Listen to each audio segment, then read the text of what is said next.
शांताकारं भुजंगशयनं पद्मनाभं सुरेशं विश्वाधारं गगनसदृशं मेघवर्णं शुभांगं लक्ष्मीकान्तं कमलनयनं योगिभिध्यानगम्यं वंदे विष्णुभवभयहरं सर्वलोकैकनाथं। मंगलम भगवान विष्णु मंगलम गरुड़ध्वज मंगलम पुंडरीकाक्ष मंगलाय तनोहरि। ओम नमो भगवते वासुदेवाय। आज का दिन आप सभी के लिए मंगलमय हो। आइए सुनते हैं आश्विन मास में श्रीमद् भागवत महापुराण की आगे की कथा। भगवान श्री कृष्ण कहते हैं, उद्धव जी, उस उज्जैन निवासी ब्राह्मण ने मन ही मन इस प्रकार निश्चय करके मैं और मेरे पन की गांठ खोल दी। इसके बाद वह शांत होकर मौनी सन्यासी हो गया। अब उसके चित्त में किसी भी स्थान, वस्तु या व्यक्ति के प्रति आसक्ति न थी। उसने अपने मन, इंद्रिय और प्राणों को वश में कर लिया। वह पृथ्वी पर स्वच्छंद रूप से विचरने लगा। वह भिक्षा के लिए नगर और गांवों में जाता, परंतु इस प्रकार जाता था कि कोई उसे पहचान न पाता था। उद्धव जी, वह भिक्षुक अवधूत बहुत बूढ़ा हो गया था। दुष्ट उसे देखते ही टूट पड़ते और तरह तरह से उसका तिरस्कार करके उसे तंग करते। कोई उसका दंड छीन लेता तो कोई भिक्षा पात्र ही झपट ले जाता, कोई कमंडलू उठा ले जाता तो कोई आसन, रुद्राक्ष माला और कंथा ही लेकर भाग जाता। कोई तो उसकी लंगोटी और वस्त्र को ही इधर उधर डाल देते। कोई कोई वे वस्तुएं देकर और कोई दिखला दिखलाकर फिर छीन लेते। जब वह अद्भुत मधुकरी मांग कर लाता और बाहर नदी तट पर भोजन करने बैठता तो पापी लोग कभी उसके सिर पर मुद्द देते तो कभी थूक देते। वे लोग उस मौनी अवधूत को तरह तरह से बोलने के लिए विवश करते और जब वह इस पर भी नहीं बोलता तो उसे पीटते। कोई उसे चोर कहकर डांटने टपटने लगता। कोई कहता, इसे बांध लो, और फिर उसे रस्सी से बांधने लगते।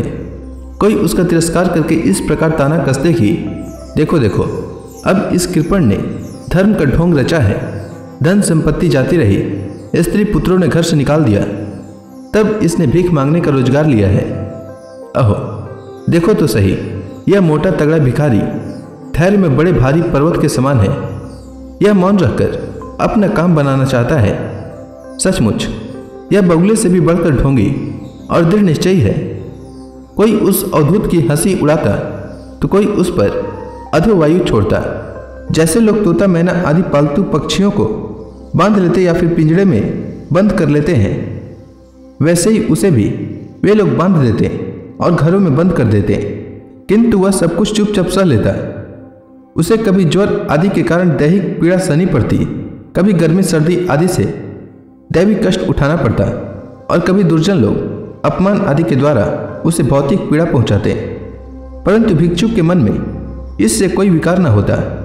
वह समझता कि यह सब मेरे पूर्व जन्म के कर्मों का फल है और इसे मुझे अवश्य भोगना पड़ेगा। यद्यपि नीच मनुष्य तरह तरह के तिरस्कार करके उसे उसके धर्म से गिराने की चेष्टा किया करते, फिर भी वह बड़ी दृढ़ता से अपने धर्म में स्थिर रहता और सात्विक धैर्य का आश्रय लेकर कभी कभी ऐसे उद्गार प्रकट किया करता। ब्राह्मण कहता, मेरे सुख अथवा दुख का कारण न ये मनुष्य हैं, न देवता हैं, न आत्मा है और न ग्रह, कर्म एवं काल आदि ही हैं। श्रुतियां और महात्मा जन मन को ही इसका परम कारण बताते हैं और मन ही इस सारे संसार चक्र को चला रहा है। सचमुच यह मन बहुत बलवान है। इसी ने विषयों, उनके कारण गुणों और उनसे संबंध रखने वाली वृत्तियों की सृष्टि की है। उन वृत्तियों के अनुसार ही सात्विक, राजस और तामस अनेकों प्रकार के कर्म होते हैं और कर्मों के अनुसार ही जीव की विविध गतियां होती है। मन ही समस्त चेष्टाएं करता है। उसके साथ रहने पर भी आत्मा निष्क्रिय ही है। वह ज्ञान शक्ति प्रधान है, मुझ जीव का सनातन सखा है और अपने अलुप्त ज्ञान से सब कुछ देखता रहता है। मन के द्वारा ही उसकी अभिव्यक्ति होती है। जब वह मन को स्वीकार करके उसके द्वारा विषयों का भोक्ता बन बैठता है, तब कर्मों के साथ आसक्ति होने के कारण वह उनसे बंध जाता है। दान, अपने धर्म का पालन, नियम, यम, वेदाध्ययन, सत्कर्म और ब्रह्मचार्य आदि श्रेष्ठ व्रत, इन सब का अंतिम फल यही है कि मन एकाग्र हो जाए, भगवान में लग जाए। मन का समाहित हो जाना ही परम योग है। जिसका मन शांत और समाहित है उसे दान आदि समस्त सत्कर्मों का फल प्राप्त हो चुका है, अब उनसे कुछ लेना बाकी नहीं है। और जिसका मन चंचल है अथवा आलस्य से अभिभूत हो रहा है उसको इन दानादि शुभ कर्मों से अब तो कोई लाभ नहीं हुआ। सभी इंद्रियां मन के वश में है, मन किसी भी इंद्रिय के वश में नहीं है। यह मन बलवान से भी बलवान अत्यंत भयंकर देव है। जो इसको अपने वश में कर लेता है वही देव इंद्रियों का विजेता है। सचमुच मन बहुत बड़ा शत्रु है, इसका आक्रमण असह्य है। यह बाहरी शरीर को ही नहीं हृदयादि मर्म स्थानों को भी बेधता रहता है। इसे जीतना बहुत ही कठिन है।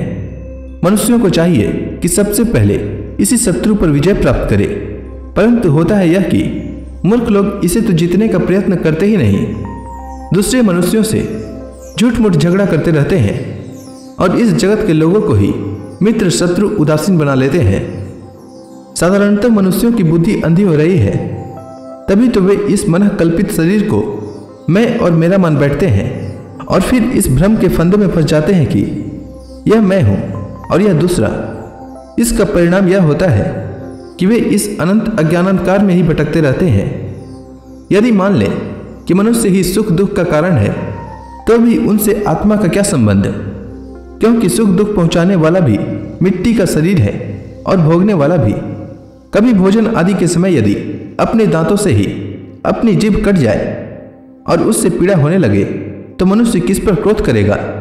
यदि ऐसा मान लें कि देवता ही दुख के कारण है तो भी इस दुख से आत्मा की क्या हानि, क्योंकि यदि दुख के कारण देवता हैं तो इंद्रियाभिमानी देवताओं के रूप में उनके भोक्ता भी तो वे ही हैं। और देवता सभी शरीरों में एक हैं, जो देवता एक शरीर में है वे ही दूसरे में भी हैं। ऐसी दशा में यदि अपने ही शरीर के किसी एक अंग से दूसरे अंग को चोट लग जाए तो भला किस पर क्रोध किया जाएगा।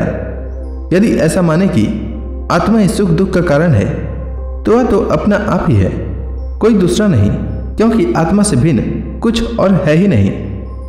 यदि दूसरा कुछ प्रतीत होता है तो वह मिथ्या है, इसलिए न सुख है न दुख। फिर क्रोध कैसा, क्रोध का निमित्त ही क्या। यदि ग्रहों को सुख दुख का निमित्त माने तो उनसे भी अजन्मा आत्मा की क्या हानि। उनका प्रभाव भी जन्म मृत्युशील शरीर पर ही होता है। ग्रहों की पीड़ा तो उनका प्रभाव ग्रहण करने वाले शरीर को ही होती है और आत्मा उन ग्रहों और शरीरों से सर्वथा परे है। तब भला वह किस पर क्रोध करे। यदि कर्मों को ही सुख दुख का कारण माने तो उनसे आत्मा का क्या प्रयोजन, क्योंकि वे तो एक पदार्थ के जड़ और चेतन उभय रूप होने पर ही हो सकते हैं, किंतु देह तो अचेतन है और उसमें पक्षी रूप से रहने वाला आत्मा सर्वथा निर्विकार और साक्षी मात्र है। इस प्रकार कर्मों का तो कोई आधार ही सिद्ध नहीं होता, फिर क्रोध किस पर करें। यदि ऐसा माने कि काल ही सुख दुख का कारण है तो आत्मा पर उसका क्या प्रभाव, क्योंकि काल तो आत्मस्वरूप ही है। जैसे आग आग को नहीं जला सकती और बर्फ बर्फ को नहीं गला सकता, वैसे ही आत्मस्वरूप काल अपने आत्मा को ही सुख दुख नहीं पहुंचा सकता। फिर किस पर क्रोध किया जाए। आत्मा शीत उष्ण सुख दुख आदि द्वंद्वों से सर्वथा अतीत है। आत्मा प्रकृति के स्वरूप धर्म कार्य लेस संबंध और गंध से भी रहित है। उसे कभी कहीं किसी के द्वारा किसी भी प्रकार से द्वंद्व का स्पर्श ही नहीं होता। वह तो जन्म मृत्यु के चक्कर में भटकने वाले अहंकार को ही होता है। जो इस बात को जान लेता है वह फिर किसी भी भय के निमित्त से भयभीत नहीं होता। बड़े बड़े प्राचीन ऋषि मुनियों ने इस परमात्मा निष्ठा का आश्रय ग्रहण किया है। मैं भी इसका आश्रय ग्रहण करूंगा और मुक्ति तथा प्रेम के दाता भगवान के चरण कमलों की सेवा के द्वारा ही इस दुरंत अज्ञान सागर को अनायास ही पार कर लूंगा। भगवान श्री कृष्ण कहते हैं, उद्धव जी, उस ब्राह्मण का धन क्या नष्ट हुआ, उसका सारा क्लेश ही दूर हो गया। अब वह संसार से विरक्त हो गया था और संन्यास लेकर पृथ्वी में स्वच्छंद विचर रहा था। यद्यपि दुष्टों ने उसे बहुत सताया, फिर भी वह अपने धर्म में अटल रहा, तनिक भी विचलित न हुआ। उस समय वह मौनी अद्भुत मन ही मन इस प्रकार का गीत गाया करता था, उद्धव जी, इस संसार में मनुष्य को कोई दूसरा सुख या दुख नहीं देता। यह तो उसके चित्त का भ्रम मात्र है। यह सारा संसार और इसके भीतर मित्र, उदासीन और शत्रु के भेद अज्ञान कल्पित हैं। इसलिए प्यारे उद्धव, अपनी वृत्तियों को मुझ में तन्मय कर दो और इस प्रकार अपनी सारी शक्ति लगाकर मन को वश में कर लो और फिर मुझ में ही नित्य युक्त होकर स्थित हो जाओ। बस सारी योग साधना का इतना ही सार संग्रह है।